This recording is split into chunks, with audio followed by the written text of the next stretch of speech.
Bienvenidos a nuestro canal. Queremos conocer tus opiniones sobre los contenidos. Deja tus comentarios en la parte de abajo. No olvides suscribirte y activar la campanita para recibir las notificaciones de los próximos videos.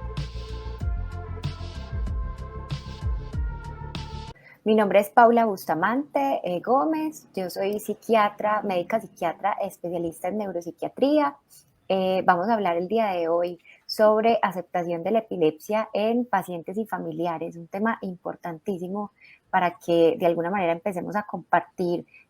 ¿Qué pasa cuando tenemos una enfermedad? Sí, de repente, o sea, cuando las enfermedades empiezan a manifestarse o cuando de repente no son ¿no? desde el nacimiento, por decirlo de alguna manera, sino que la empezamos a tener de un momento a otro, hay una sensación de extrañeza, de unos síntomas iniciales.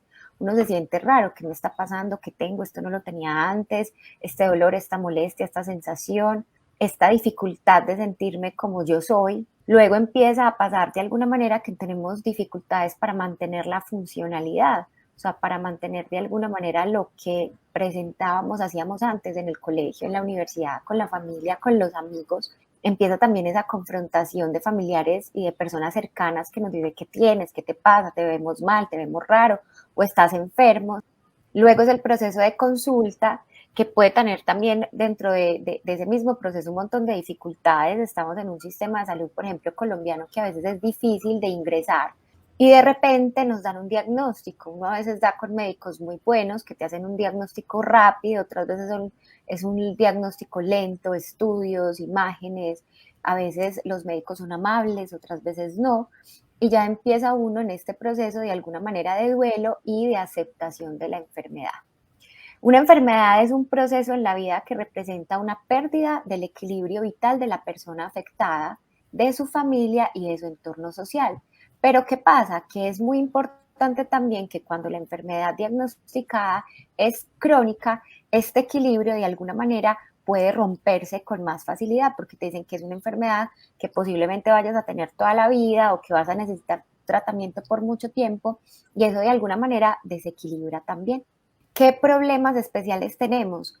Discapacidad, desconocimiento de la enfermedad, escasez de expertos, ausencia de tratamientos o costos muy elevados, desconocimiento o hasta ausencia de políticas adecuadas en los diferentes países latinoamericanos que nos encontramos, problemas económicos y ausencia de atención integral. Entonces no es solamente la enfermedad, es todo lo que abarca a nivel social, emocional, terapéutico, de accesibilidad al medicamento, accesibilidad a los expertos, que muchas veces no es solamente con los síntomas que tenemos que enfrentarnos, sino a otro montón de cosas. Hay alteraciones también familiares dentro de la estructura familiar de la persona que se enferma. Entonces hay alguien que generalmente se designa o se empodera del rol de cuidador, que de alguna manera tiene que hacer compatible el rol de cuidador con el proyecto de vida que ya tenía. Muchas veces es la mamá, el papá, un hermano o puede ser un hijo. Y muchas veces no teníamos en la cabeza que íbamos como a cambiar los roles de la familia por una enfermedad crónica. Muchas veces el cuidador y la persona enferma establecen una relación súper estrecha que excluye otros miembros de la familia, o se vuelve una relación de codependencia, o se vuelve una relación supremamente como estrecha que empieza como a destruir la dinámica de la familia. Hay aislamiento social, además de los síntomas de la enfermedad. ¿Qué pasa? Hay que empezar a generar estructuras, nuevas tareas, nuevos objetivos, nuevos roles en la familia. Y puede haber un montón de emociones, emociones asertivas y otras emociones no tan asertivas, como empezar a sentir culpa, resentimiento, impotencia, dificultad para expresar estas emociones. Conspiración del silencio, que muchas veces a las personas no les dan el diagnóstico. No vamos a decir qué tiene o no vamos a decir qué enfermedad es. Duelo por la salud y también por los objetivos y sueños que podrían no realizarse. Entonces hay un montón de fases psicológicas de adaptación al cambio. Entonces uno al principio está como confundido, que era lo que hablábamos al principio. Aparecen los primeros síntomas, yo no sé qué tengo. Pueden haber dificultades en el diagnóstico hasta por años. Muchas personas, no sé si les ha pasado a alguno de ustedes que se demoren un montón en hacer el diagnóstico. Hay veces que uno empieza, ahorita con tantas fuentes de información, a buscar en Google qué me pasa. Tengo dolor de cabeza, náuseas, desconexión, me mareo, tiemblo, tengo convulsiones, ¿qué puede ser? Hay una sensación como de desconcierto. ¿En serio que yo tengo esto? ¿En serio que de alguna manera esto me va a cambiar la vida? ¿En serio que a esto me voy a enfrentar? ¿Hay tratamiento? ¿Cuál es mi enfermedad? Hay una sensación de miedo, de angustia generalmente. A veces, muchas veces hay dificultades para aceptar el diagnóstico. Ahorita vamos a hablar un poquito del duelo, negación, ¿cierto? Como decir, no, no, eso no puede ser, seguramente se están equivocando o es otra cosa. Puede expresarse la rabia, puede expresarse la tristeza, puede expresarse de alguna manera como empezar a evolucionar esta sensación en un duelo o sentirse de alguna manera uno como estancado en estas sensaciones o definitivamente empezarse a adaptar. ¿Sí? ¿Cómo? Descubriendo capacidades que no tenía yo antes, apoyándome de mi familia, apoyándome de mis amigos y de alguna manera elaborando el duelo. Entonces, ¿qué fases tiene un duelo? La negación, o sea, estas son las fases en un duelo común y corriente, no solamente de enfermedad, de pérdida de un ser querido, negación, yo no tengo esto, rabia, ¿por qué me pasó a mí? ¿Por qué estoy sintiendo esto? Negociación, ¿qué es la negociación? Como, bueno, ¿y si será que yo hago esto? ¿Será que resulta lo otro? O si me tomo el tratamiento, o si cambio de especialista, o sea, puede ser una negociación positiva o negativa, tristeza que puede evolucionar a depresión y finalmente la adaptación. ¿Qué pasa? Hay un trastorno que se llama trastorno de ajuste. ¿Qué es el trastorno de ajuste? Son síntomas comportamentales o emocionales en respuesta a un estresor. O sea, cuando a mí me dan una noticia o cuando a mí me pasa algo, los síntomas de angustia, aflicción, deterioro en el funcionamiento, empezar de alguna manera a tener como tristeza, angustia, llanto, generalmente me empiezan a dar esos síntomas mientras me adapto, ¿sí? Por eso se llama ajuste, a la situación nueva. Esto puede pasar entre 3 y 6 meses. Se supone en teoría, aunque es muy difícil de alguna manera como medir esto, todas las personas somos distintas, que una adaptación se demora 3 meses y ya entre 3 y 6 meses se va volviendo un trastorno de ajuste. ¿Qué es lo que pasa? Que si el estresor o sus consecuencias persisten, lo que posiblemente puede pasar en la epilepsia, el ajuste, este trastorno de ajuste puede continuar y volverse persistente. Y ahí entramos también en el tema que es el duelo. El duelo no es un estado, el duelo es un proceso psicológico porque es de mi estado y psicosocial porque influye generalmente a la familia o a mis amigos que siguen a la pérdida generalmente de una persona o de un estado de salud. Por acá dice que Freud, que es un personaje muy importante a nivel como mental, habla de una pérdida del objeto amado, que puede ser que también puede ser mi salud, el objeto amado. Muerte de un ser querido, ruptura sentimental, empleo, una parte corporal. La elaboración del duelo comienza con la pérdida y termina con la aceptación. ¿Cuáles son los síntomas del duelo? Estado de ánimo bajo, o sea, sentirse triste, sentirse bajito de energía. Pueden haber sentimientos de culpa, yo qué hice mal, o por qué me está pasando esto a mí, o si yo no hubiera hecho esto, o si en mi familia hubiéramos hecho lo otro.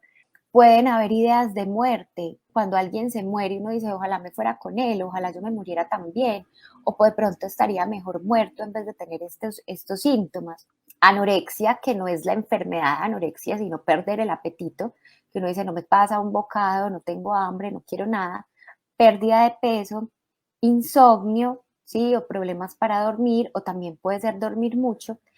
Hay una disminución o un abandono de las actividades que las personas hacían antes. Sensaciones físicas, mareo, náuseas, vómito, malestar, dolor de cabeza, dolor de espaldas y alteración, por ejemplo, en la conducta. Ya no quiero salir, ya no quiero ir, tengo rabia, tengo mal genio, tengo malestar. El duelo es diferente a estar deprimido. En el duelo hay un sentimiento de vacío y pérdida que puede haber con oleadas de otras emociones. Cuando empiezo a pensar, ¿por qué me pasó esto? ¿Por qué tengo esto yo? Mientras que generalmente está preservada emociones positivas. En el duelo, muchas veces, dependiendo de por qué sea el duelo, hay como una montaña rusa de emociones. Mientras que en la depresión, de alguna manera, La depresión ya es como tal un cuadro clínico, ¿sí? Hay un sufrimiento profundo, hay unos síntomas en los que está uno triste la mayor parte del día, casi todos los días, no es como que va y viene, generalmente es todo el tiempo. Es muy importante que los adultos manifestamos un poquito más las emociones que los jóvenes y los niños.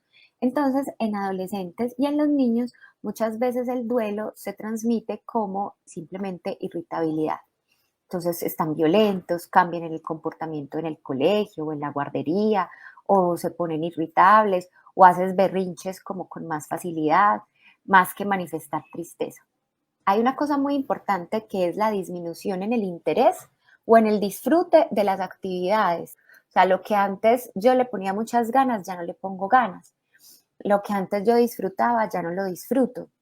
Esto es también, como les digo, una de las cosas más importantes entre la depresión y el duelo, es que el duelo es como una montaña rusa y que la depresión generalmente vas como progresando, ¿cierto? Desde más grande, se va poniendo, perdón, cada vez más grande y no se va de alguna manera como moviendo en el transcurso del tiempo. Hay cambios en el peso y en el apetito, cambios en el sueño, o sea, muy parecido al duelo, pero miren que es como algo un poquito como más profundo. Uno puede notarse que está como más lento, como que el tiempo pasa más despacio, más rápido, como que las cosas a uno no le rinden, como que uno se esfuerza más por hacer lo que hacía antes y como que no es capaz de concentrarse. Hay una sensación de fatiga, como de pérdida de la energía, como si no tuviera la pila que tenía antes. Sentimientos de que uno como persona vale menos, como que uno siente mucha culpa, como que de alguna manera las cosas ya no van a volver a ser como antes. Hay sensación de disminución de la concentración, uno se le cuesta tomar decisiones, hay pensamientos de muerte, hay ideas de muerte, hasta ideas de suicidio o hasta intentos suicidas. Todos estos síntomas causan deterioro en el funcionamiento de la persona. La depresión, miren que no es solamente estar triste o no es solamente sentirse mal o estar apagado. La depresión es un conjunto de un montón de síntomas en los que uno de alguna manera empieza a tener una pérdida en el autoestima, una visión cognitiva, una triada cognitiva, perdón, en la que hay una visión negativa de uno mismo como persona, de una visión negativa del futuro, como mi futuro, ya no hay nada que hacer, ya mi futuro no vale, y del mundo en general. Entonces, ¿qué es lo que pasa? Todas las personas reaccionamos distinto a las diferentes situaciones. Entonces, hay personas que somos confrontativas, entonces que nos esforzamos agresivamente por alterar la situación y que uno se puede poner a pelear con el médico, ¿usted qué me está diciendo? ¿Cómo se le ocurre que yo voy a tener eso? O que toma distancia y de alguna manera como que se aleja de la situación y la deja ahí guardadita en un cajón y calladitos todos.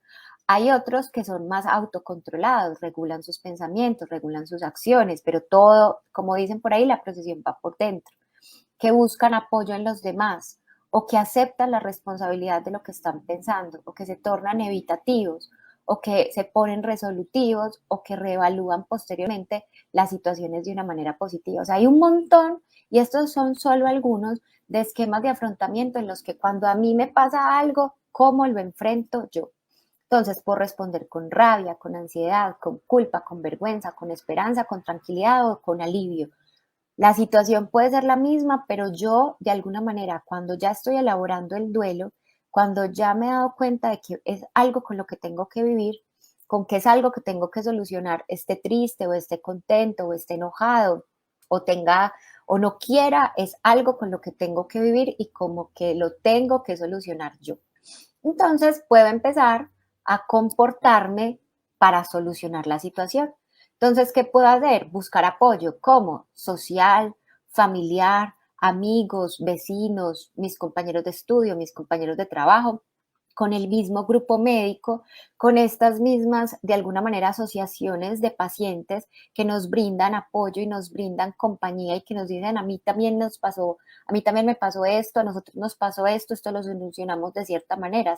Puedo cambiar mis objetivos de vida. Bueno, puede que yo quisiera ser, no sé, astronauta, futbolista, y ya no puedo, entonces, ¿qué otra cosa quiero hacer? Entonces, no es como simplemente no voy a poder hacer esto y ya no puedo hacer nada más, es cambiar de alguna manera qué cosas tengo que cambiar, no todas las cosas se tienen que cambiar, no todas las personas que atraviesan por un diagnóstico de epilepsia tienen que cambiar sus objetivos de vida, pero los pueden ajustar a que sean compatibles con su diagnóstico.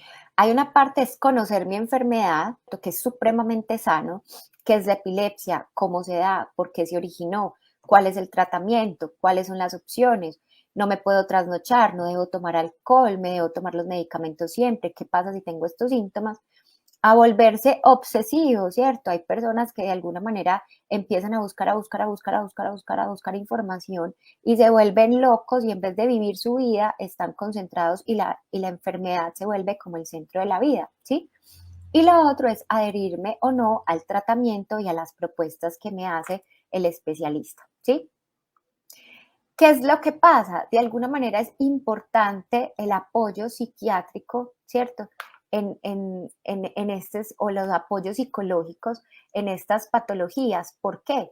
Porque de alguna manera yo estoy como debo concentrarme, ¿cierto? En de alguna manera estar pendiente de mi salud, de mis estados neurológicos, de mi proceso de enfermedad, de mis situaciones médicas y clínicas, y cuando yo necesito acompañamiento y apoyo es porque de alguna manera necesito esa compañía para enfrentar todo este proceso del que hemos hablado. Facilita el proceso de cambio. De alguna manera, padecer es una palabra que a mí me parece como un poquito dura, pero padecer una enfermedad crónica, llámese diabetes, llámese hipertensión, llámese enfermedad coronaria o llámese epilepsia, de alguna manera se intenta minimizar el impacto emocional para reducir el riesgo de consecuencias psicopatológicas. ¿Qué consecuencias psicopatológicas? La depresión, la ansiedad, el insomnio. Hay estudios que muestran que hay un porcentaje importante, lo hablamos con Edna en la charla de Familias Púrpura de la vez pasada, de que hay un porcentaje importantísimo de personas de epilepsia con depresión y con ansiedad, y la depresión y la ansiedad en personas con epilepsia aumenta la cantidad de las crisis, empeora los pronósticos, aumenta el riesgo de abandonar los tratamientos. ¿Qué es otra parte importante del apoyo?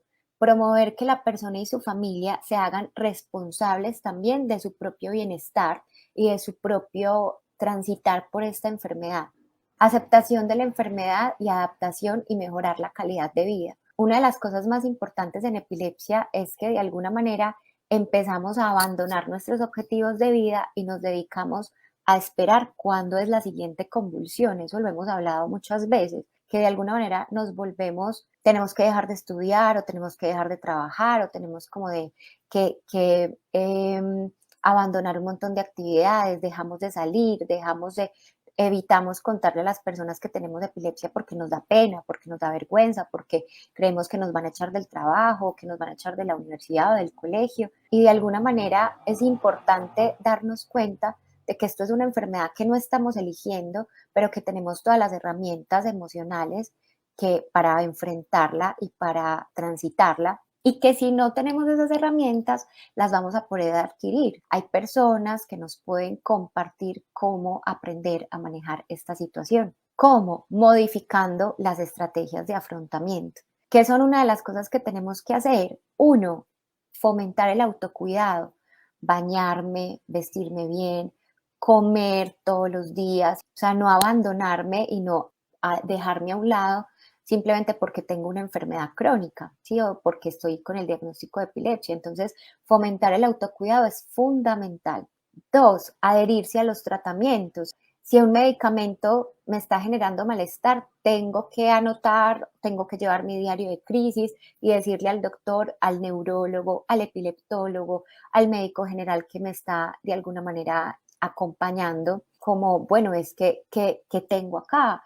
Este medicamento me está generando sueño, me está generando dolor de cabeza, me está generando somnolencia, me está generando irritabilidad, me está generando más tristeza. De alguna manera empezar a buscar también apoyo y compañía. Entonces, por ejemplo, estos grupos en los que estamos Edna, en los que está Victoria, en los que de alguna manera logramos acompañarnos y logramos establecer y resolver un montón de dudas en los que a veces el médico no tiene como el tiempo o que no puede de alguna manera acompañarnos de una manera como tan cercana. Lo otro es ser muy juicioso con el tema de las recomendaciones. En epilepsia es fundamental varias cosas.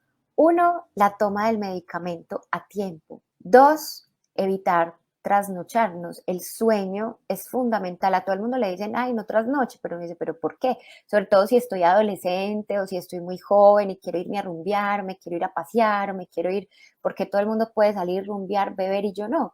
De alguna manera el sueño es fundamental para que las personas con epilepsia eviten la recurrencia de las crisis. Evitar tomar el alcohol. Muchas veces el alcohol, por el efecto que tiene en el cerebro y por el guayabo del otro día y porque hay una mala combinación entre el alcohol y los medicamentos, me va a también producir crisis. El tema de la alimentación es fundamental.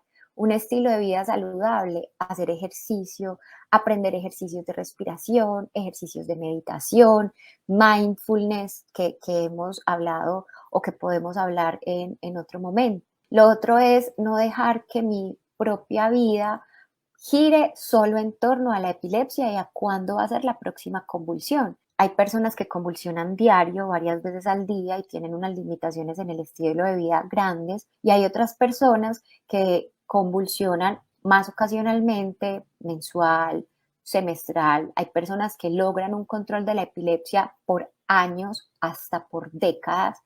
Cada situación es difícil, cada situación es diferente, pero en la medida de lo posible yo tengo que resolver esto porque no se va a ir porque yo quiera que se vaya. Entonces es una cosa con la que vamos a tener que lidiar contentos, aburridos, enojados, en duelo, en aceptación. Entonces lo mejor es empoderarnos de la situación, enfrentar esta situación, agarrar, como dicen por ahí aquí en Colombia, el toro por los cuernos y dedicarnos a trabajar en nosotros mismos, a trabajar en nuestros objetivos de vida, a acompañarnos para enfrentar todas estas situaciones y de alguna manera vamos a salir adelante. No es un proceso en el que sea una línea en la que yo empiezo y termino.